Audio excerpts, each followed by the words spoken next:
उत्तर प्रदेश के एक छोटे से गांव बिसनापुर में एक गली थी जिसे लोग बोह वाली गली कहते थे। ये गली गांव के आखिरी छोर पर थी जहां केवल पुराने जर्जर मकान थे। इस गली को लेकर गांव में अजीब किस्से प्रचलित थे। लोग कहते थे कि रात को उस गली से औरत की सिसकियां, चूड़ियों की खनक और बिलखती चीखें सुनाई देती थीं। गांव के बुजुर्ग कहते, बेटा वहां मत जा, जिसने भी जाने की कोशिश की या तो लौट के नहीं आया या पागल हो गया। लेकिन विवेक ने ठान लिया था कि वो उस बो वाली गली में जाकर खुद देखेगा कि असल में क्या है। विवेक ने शाम को ही उस गली के पास जाकर मुआयना किया। दिन में सब सामान्य था, एक दो खंडहर, सूखी बेलें और सुनसान चिप्पी। रात को करीब 11 बजे विवेक अकेले गली की ओर निकल पड़ा। हाथ में मोबाइल की टॉर्च थी। गली में घुसते ही जैसे हवा का तापमान गिर गया। चारों तरफ एकदम घुटू सन्नाटा छा गया। जैसे ही वो गली के बीच पहुंचा, उसे किसी औरत के रोने की आवाज सुनाई दी।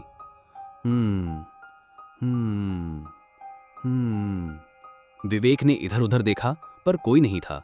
अचानक पीछे से चूड़ियों की खनक आई। वो पलटा, कोई नहीं, पर जमीन पर गीले पैर के निशान थे, जैसे कोई औरत अभी अभी वहां से गुजरी हो। गली के अंत में एक पुराना टूटा हुआ दरवाजा था जिस पर लाल रंग से कुछ लिखा था, इस घर में मत घुसना, यहां मौत रहती है। विवेक ने जैसे ही उस दरवाजे को छुआ, वो खुद ब खुद चरमराकर खुल गया। भीतर अंधेरा था, दीवारों पर मकड़ियों के जाले और जली हुए दियों की गंध। जैसे ही वो अंदर गया, एक पुरानी अलमारी से अपने आप एक पुराना खिलौना घोड़ा नीचे गिरा और चलने लगा।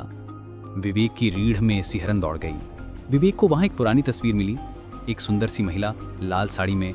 तस्वीर के पीछे लिखा था, गुड़िया जिसकी शादी से पहले ही मौत हो गई, मगर जिसकी आत्मा अब भी अपने सुहाग का इंतजार करती है इसी घर में।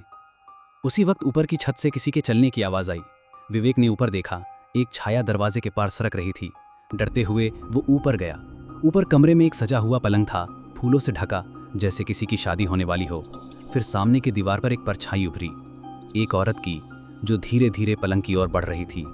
और फिर दरवाजा बंद हो गया। विवेक ने देखा, सामने सच में एक औरत खड़ी थी, लाल साड़ी, गहनों से लदी, पर चेहरा नहीं था, बस एक काली खाली जगह। वो बोली, आ गया तू ही है मेरा दूल्हा, अब तुझे यहीं रहना होगा हमेशा के लिए। विवेक चिल्लाया, पीछे भागा पर दरवाजा नहीं खुला। खिड़की से कूदते हुए वो जमीन पर गिरा और बेहोश हो गया। अगली सुबह गांव वालों ने उसे गली के बाहर बेसुध पाया। जब उसे होश आया तो उसकी आंखें लाल थीं और वो सिर्फ एक बात कहता जा रहा था, वो अब मेरी पत्नी है, मैं लौट नहीं सकता। उसका नाम गुड़िया है, वो अब भी मुझे ढूंढती है। अब विवेक ठीक से बात नहीं करता। वो उसी गली के पास बैठा रहता है, हर रात एक लाल साड़ी ले जाकर वहां रख देता है और इंतजार करता है। गांव वाले कहते हैं, अगर कोई उस गली में रात को अकेला गया तो या तो वो गुड़िया बनकर लौटा या उसका दूल्हा बन गया। अब उस गली के पास जाना मना है, पर अगर तुम कभी बिसनापुर आओ और रात को किसी गली से सिसकियां और चूड़ियों की आवाजें सुनो तो समझ जाना, गुड़िया अब भी अपने दूल्हे की तलाश में है।